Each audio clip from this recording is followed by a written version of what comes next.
అందరు బాగున్నారా? అమ్మ వచ్చేటప్పుడంతా ఏదో ఒకటి మనవరాళ్ళకి, మనవళ్ళకి తెస్తానే ఉంటది.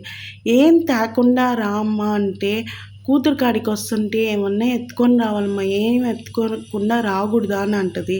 మళ్ళా మా అమ్మ వయసుకి అంత బరువు ఎలా మోసుకొనొచ్చిందా అనిపించింది. చాలా బరువునిందయి. కూరగాయలన్నీ తోటలో పండినయని మామయ్య వాళ్ళు పంపించారు.